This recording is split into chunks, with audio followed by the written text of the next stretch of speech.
Many boxers will only throw the jab to the head, but we can also throw the jab to the body or to the chest to stop our opponent moving forward. It's a very much easier target. And if we were fighting, I would throw the shot dead straight there. And what I'd do is I would actually slide my back foot away so that I go backwards, even though I'm checking my opponent as they come in. However, all we do with this is we have the pad a little bit lower, and this is fired as a fairly solid jab. It's not a flick jab, it's a fairly solid jab.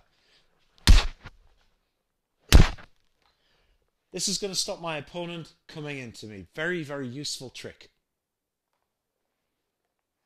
Now, the parry jab. I'm going to parry a right cross coming at me, and I'm going to go over the top straight through the gap. Now my opponent is moving towards me very slightly at this time, which means his jab is going to land with a lot of effect. We'll do it very slowly first. As the pad comes in, with the inside of my hand, I parry the blow down and then go straight through into my target. One more time slowly. And now at speed. It's a really nice shot, that. Very good for neutralizing your opponent.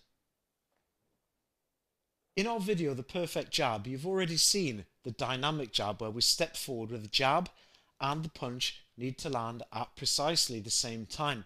However, what we're going to do now is a dynamic double jab. So what I'm going to do is step in on the second jab because my opponent is going to move backwards very slightly. Remembering, of course, that the jab and the toe, the foot, must land at precisely the same time or I will be decelerating my punch. So I throw my jab there and then I step in with the second shot, thus lengthening my stance, pushing off the back foot and driving the shoulder forward in order to gain a little bit more power.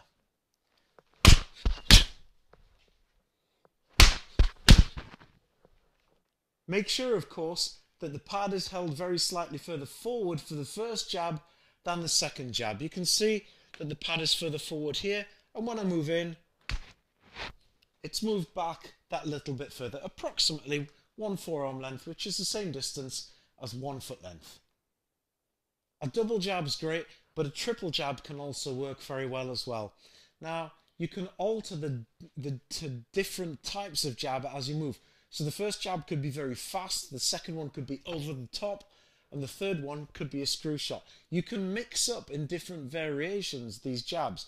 But what I'm going to do as I do this, I'm going to move to my lead foot, so I'm moving out of the way of my opponent. So the first jab could just be a flick jab, and then I could go over the top, maybe even a screw shot as I move around, or there could be 3 of the same jabs. The thing that's important is it's a triple jab and that I'm moving at the same time. Different jabs, just catching my opponent from a different angle. It's a nice bit of variation, that. Jab.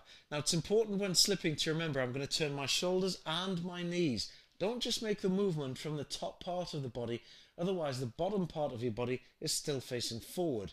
Your knees are hinge joints and you need to load them accordingly. They're not rotational joints, so don't just turn on top of them, otherwise you're slowing your movement down and reducing your power. What I'm going to do is I'm going to then move out to the side, so it's a bit like I've avoided a shot from Rich's front hand, and I slip outside and then I'm going to throw my jab across. Now in this case the jab is going to be thrown to what would normally be the cross pad.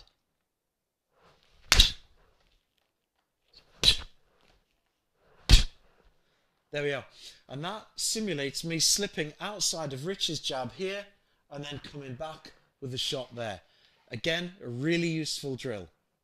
Varying the power in your jabs is a very useful tool because this will allow you to vary the speed of your jab, making it very much more difficult for your opponent to time your jab. The jab is the most important punch in boxing after all. One of my favourite ones, it's very often used this, is a flick jab. And all we're doing is as we're moving, it's kind of flicked out like this, just a touch jab. It's not really landed with any great ferocity, but we can just flick that jab out just to confuse our opponent.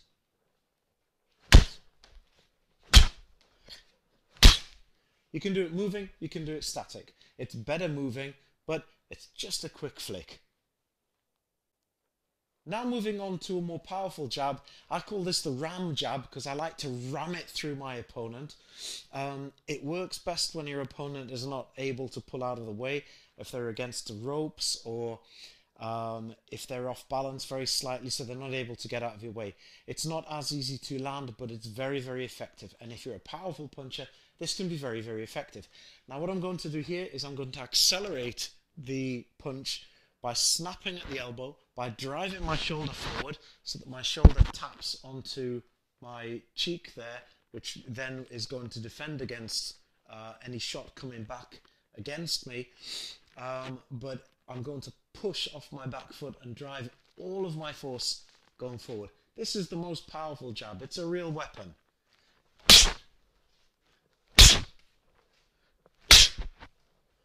Very powerful, but nowhere near as quick. So it can be used in different situations.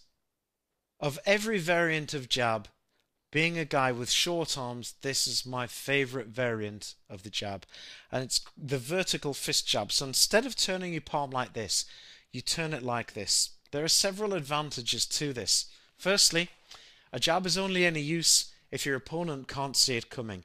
In doing this, I should be punching through a tube. You can see some small movement before it goes. If I go from here and just go to there, it's very much harder for you to see the movement coming straight at you. There's another advantage, that this is more easy to go through my opponent's guard there than it is to go through there. But the real advantage, especially for us people with short arms, is this, and it's a trick that a lot of people just don't know. Look how I can't reach. There, now, there. The anatomy of the shoulder allows me to reach an extra inch, inch and a half, thereabouts. That's why it's my favourite jab, and it's a trick that's allowed me to keep people at bay who have had a longer reach than myself. So here we are with the vertical fist jab. It's exactly the same as any of the others except for that one thing. Here's another slip jab for you, different variation, and this is where you've slipped outside of the cross of your opponent. So as the cross comes, I slip outside there and I just throw my jab straight into the target there. It's an awkward angle, and quite often you may need to step across to get it, depending on where your opponent is. But again, it's very good variation, and because you're coming up, you've got a lot of power behind it. So you're going to explode the punch off that front leg. So as I move across, there we are. We hope you found that useful, and if you find it useful when you're sparring, or if you're going to do it just when you're doing training, then good luck with that. Try different variations of jab. It is the most important punch in boxing. So get used to doing each one of them perfectly. Good luck, guys. Okay, the first variation of a jab, which can often be stopped as it comes through here, is to go what we call an over-the-top jab. Now this jab would then come into this gap here between the elbow of the opponent, and what we do is we throw it over the top there, like this. Now this jab's very, very useful because it takes a different trajectory, and it is part hook, part jab. Let's see how we would do this on the pads though.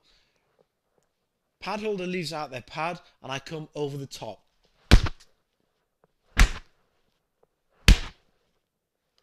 That's a great one for you to practice on the pads, and if you're sparring, it's a great point scorer.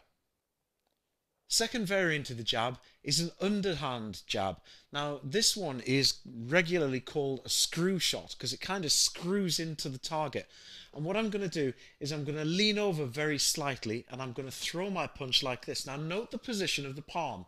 It's okay as long as your wrist is straight, and it's aimed underneath my opponent there to go in between the guard. It's very, very useful against a southpaw or for a southpaw boxing and orthodox fighter.